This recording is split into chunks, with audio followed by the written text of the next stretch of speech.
On reste dans la région avec ces arrestations à la chaîne en Tunisie. L'opposition islamiste est dans le collimateur du président Kais Saied.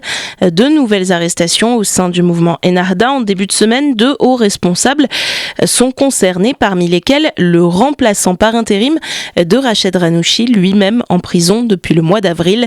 Entre la dissolution du Parlement et l'arrestation de voix dissonantes, le président Kais Saied exerce son pouvoir de façon solitaire et autoritaire.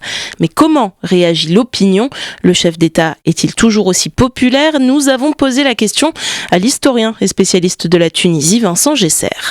C'est ça le point d'interrogation, c'est le grand point d'interrogation. C'est-à-dire qu'on est incapable de dire s'il reste populaire. Il garde des bases de popularité dans le pays, mais si vous voulez, sur une idéologie très souverainiste, très patriotique, et surtout dans un contexte où il y a une profonde méfiance de tout ce qui peut venir de l'étranger.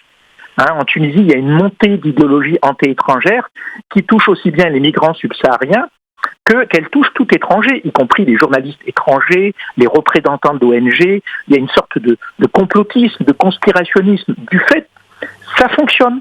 Même ceux qui sont mécontents, qui vivent cette crise économique et sociale, il y a quand même une pénurie profonde, y compris sur quelque chose qui est très symbolique en Tunisie, qui est le pain. Malgré tout, ils considèrent qu'Kais Saied, c'est mieux qu'autre chose. Et surtout, ils entretiennent une très forte méfiance de tout ce qui vient de l'étranger. Et de ce point de vue, Kais Saied joue sur cette corde sensible du souverainisme, du patriotisme, du chauvinisme, pour conforter son pouvoir aujourd'hui en Tunisie. L'historien et spécialiste de la Tunisie, Vincent Gesser pour Média.